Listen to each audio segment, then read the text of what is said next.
Okay, so I have a question for you. Would you like to come over and have some flour, kosher salt, baking soda, butter that's soft, white sugar, light brown sugar, a large egg, some tablespoons of milk, vanilla extract, and some chocolate chips? No one asks like that, right? How about another one? Real fast. Let's switch here. How about some ground beef, some celery, diced tomatoes, tomato paste, mushrooms, clove of garlic, some parsley, oregano, salt, some onion that's chopped, and tomato sauce, about 29 ounces worth, one sliced mushroom, 2 bay leaves, 1 leaf of basil, and some fresh ground pepper.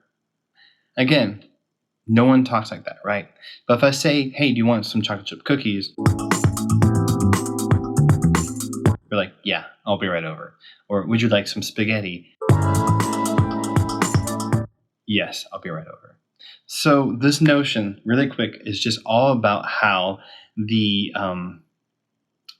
sum is greater than the components, right? There's that whole saying, there's that geological law. My wife would be very proud of me right now. She's a geologist. I call her a rock star. She sighs and rolls her eyes every time I say that. But it's true, right? There's that law that you have components that are made up in the soil, and they have to be older than the actual layer they begin to make. It's the same thing with chocolate chip cookies. It's the same thing with spaghetti. Anything you make, the components come together, and they're already existing, and you work with them, and then they become whatever it is. So I have 2 applications for this for you today, really quick, coming up on this episode of Madsen Musings. Be right back.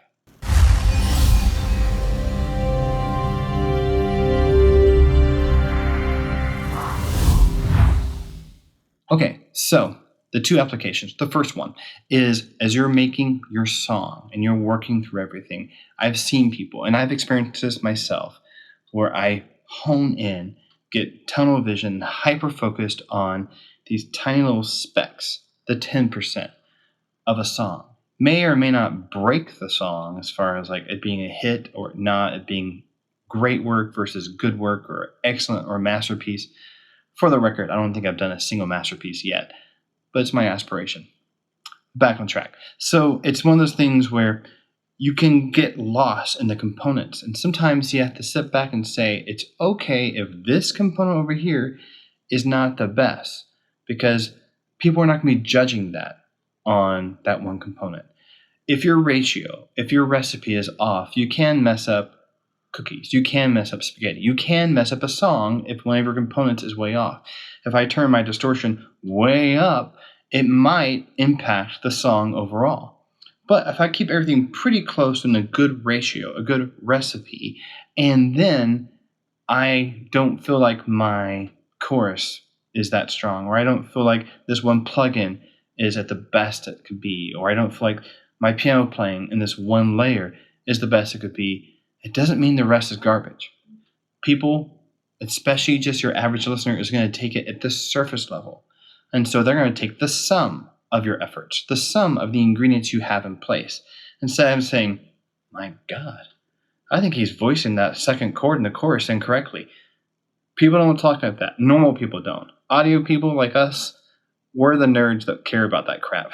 Most people do not. They care about being impacted emotionally. They care about being moved.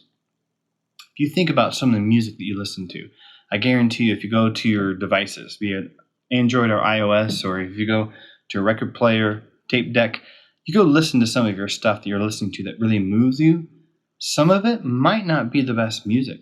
There might be faults in the production. There might be faults in the VSTs they're used if they're using VSTs or samples. There might be faults in the live performance. The singer might go out of tune or might have a vocal crack. I think about Miles Davis and how many times he straight up just cracked notes while he's playing. My wife even asked me one time, she's like, well, that sounded like a cracked note. I was like, it was. But the way he did it was really cool. So, there's that. We are not striving for perfection. We are striving to be moved. So think about that when you're working on your productions.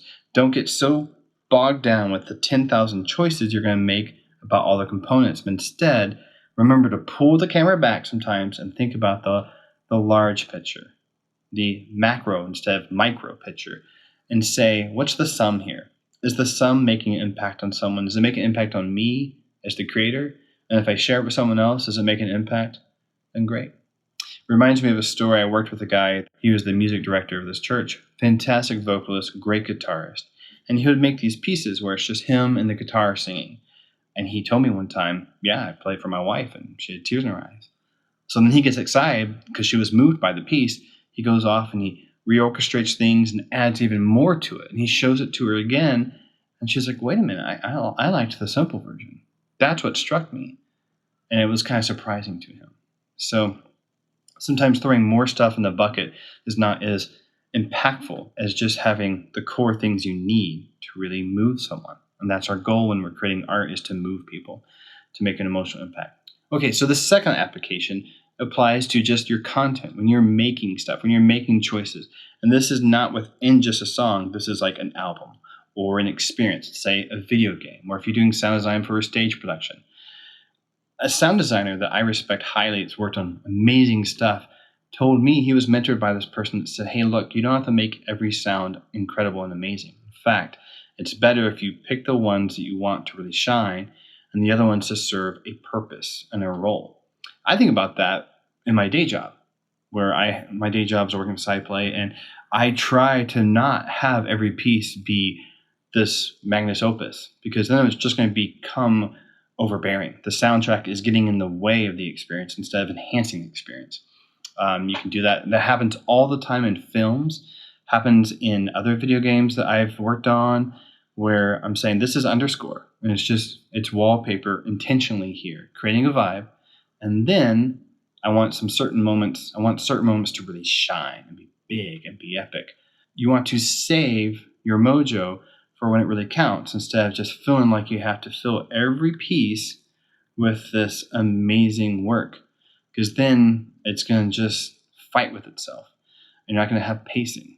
If you think about young players, when they start to get some technique on their horns or their keyboards, whatever they're playing, they'll put everything in there, and it's just noise, noise, noise, and noise. I fight that myself, where I have really good solos where I pace myself, and I have some rests, and I have some break, and I have some interest, and I'm telling an arc, versus other solos where maybe I don't feel quite as confident about myself, so I'm trying to be flashy, and I'm just filling everything up with 16th notes and triplets and crap like that. And it's not as impactful.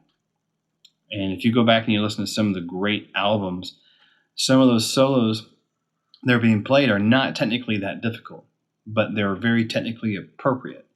And that's actually harder to do in the moment, is to have that restraint and have both that small and big picture in mind and say, this is what's going to be effective here, and do that and allow yourself to not play when it's more appropriate to give that space. So those are the two applications really quickly I wanted to share with you about the components the sum, got that wrong, but the sum outweighing the components. Think about that as you're making choices in your actual song or whatever project you're creating, and think about that on the large scale during the whole breadth of your soundtrack or experience you're building for your viewer or listener. Hope that's helpful. If you like this video, please hit like, subscribe, comment, hit me up with stuff. Hope you're staying safe during COVID-19, and I will see you in the next video. Take care. Bye.